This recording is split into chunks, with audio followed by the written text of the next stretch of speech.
Gurubhyo Namaha. Hari Om.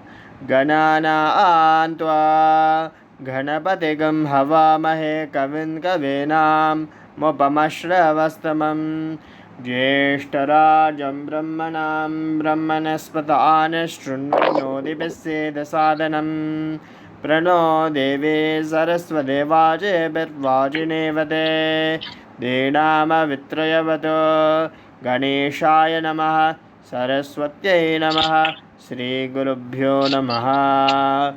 Hari Om. Om Saishwaraya Vitmaha Satyadevaya Dhimaha Tanna Sarva Prachodayat. Om Jayanti Mangalakali Bhatrakali Kapalini Durga Shama Shivadatri Swaha Swada Namostude. Om Shanti Shanti Shanti He. Sairam Lin, Sairam from Malaysia. Sairam Sharma, Sairam from New Zealand. Thank you, Bhagavan. We are very grateful that you have permitted us to give this talk.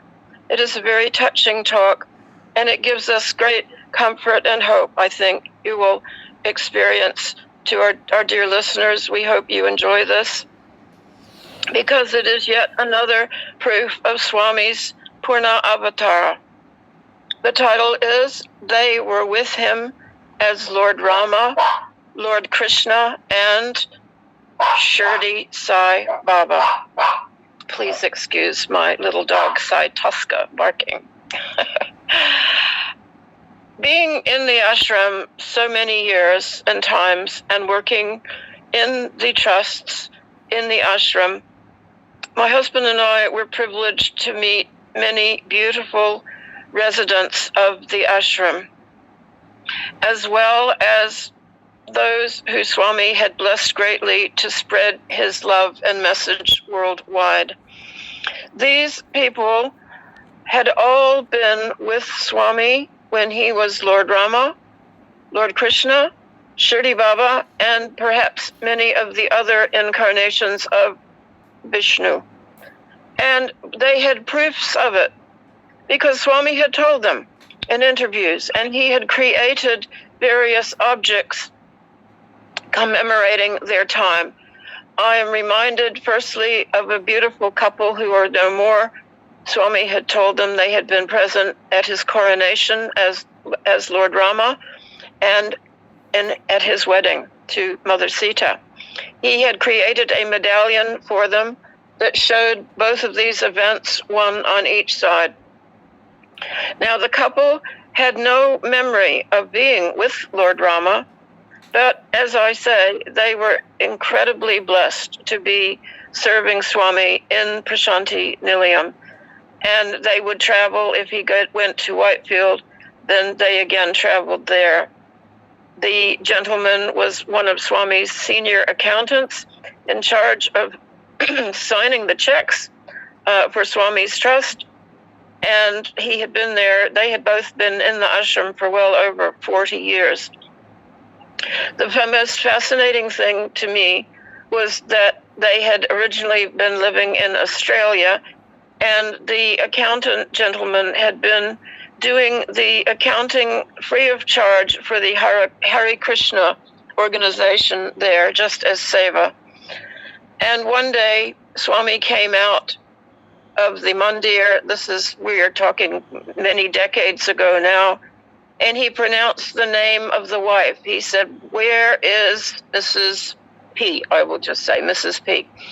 And she was not there. She was in Australia. But word got back to them that Swami was calling out the name of the wife. And so they undertook to go to Prashanti as quickly as possible.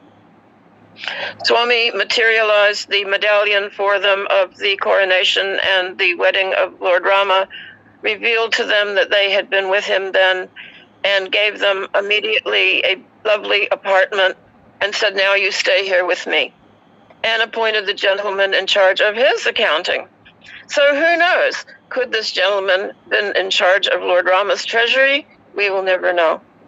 They were the most humble, sweet, loving people I have been privileged to meet. And what was even more interesting is that a number of their relatives had connections with Lord Krishna and with Shirdi Baba.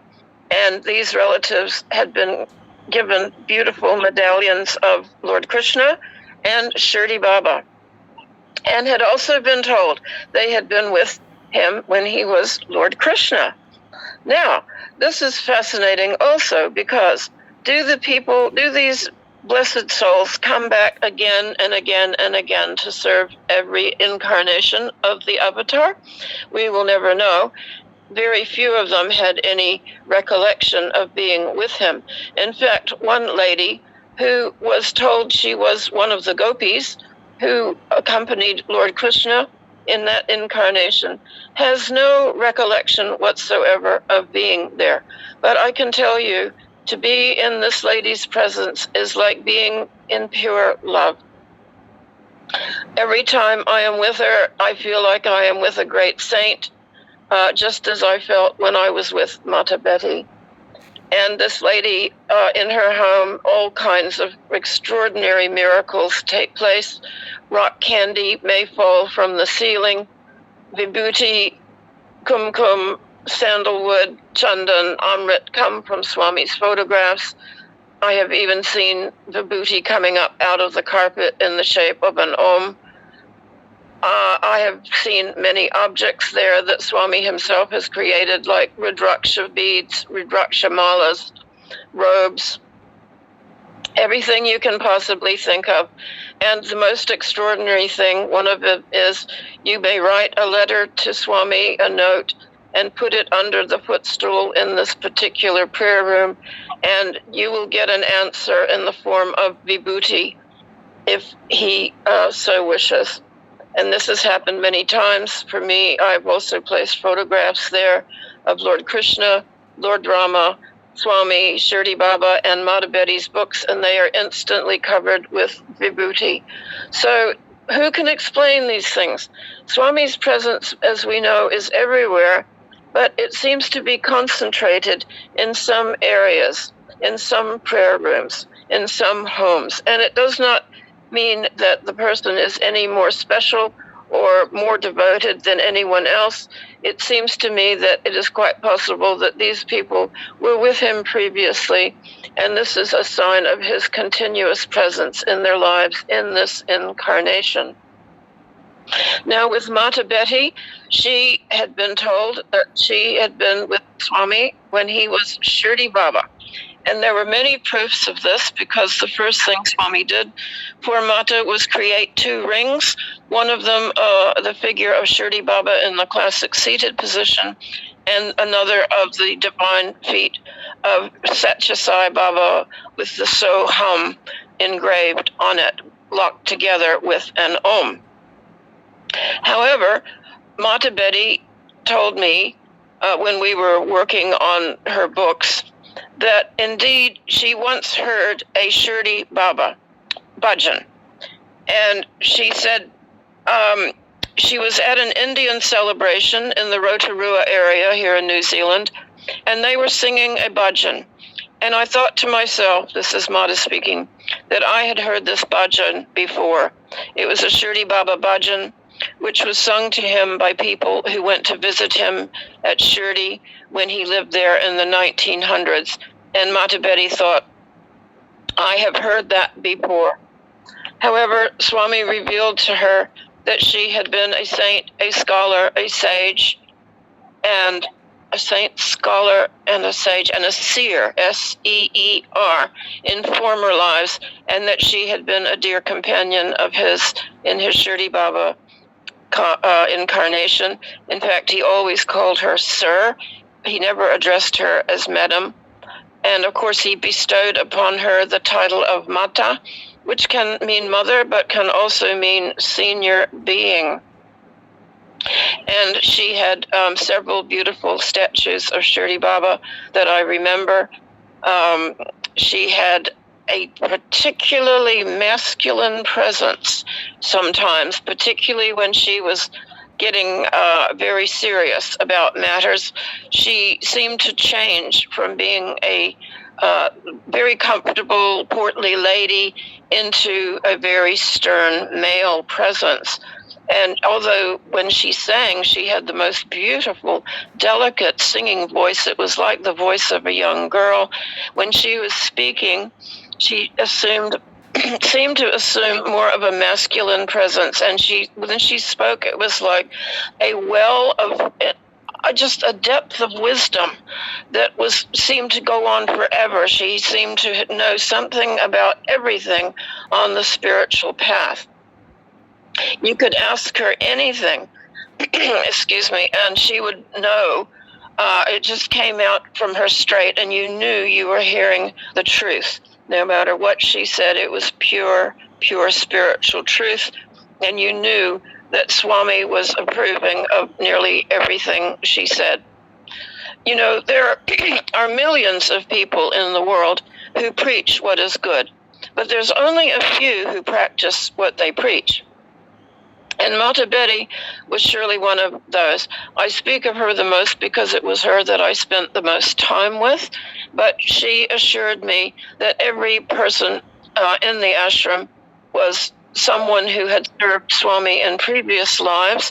And indeed, Swami once mentioned that 2 of Jesus's disciples had been reborn and were living in Prashanti Nilayam during the 1980s. So how do we know when we are in Prashanti Nilayam, or perhaps speaking with someone who Swami has sent to speak to you in your country from Prashanti, how do we not know that we are listening to someone who served him before in previous avatars? It is entirely possible. And I certainly felt that when I was serving in the ashram. I met a number of members of Swami's family. I met numbers of people who were highly skilled in architecture, in the arts, in music, in writing, and I always felt that they must have served Swami before. There was something about these people.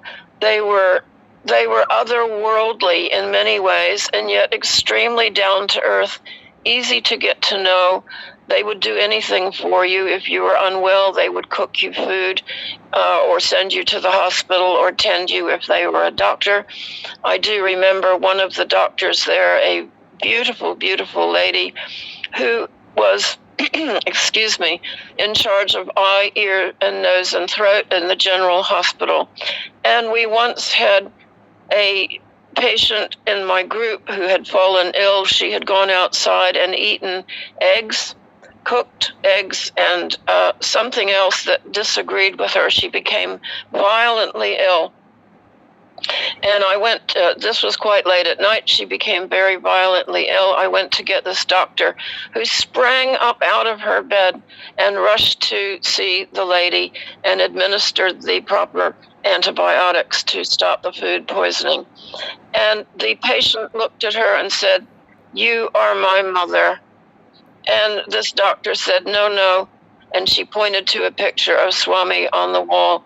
"That is your mother. I am merely your servant." Now, how humble is that coming from the mouth of a highly qualified doctor? I never forgot this. And I remember looking at her, and this doctor was radiant.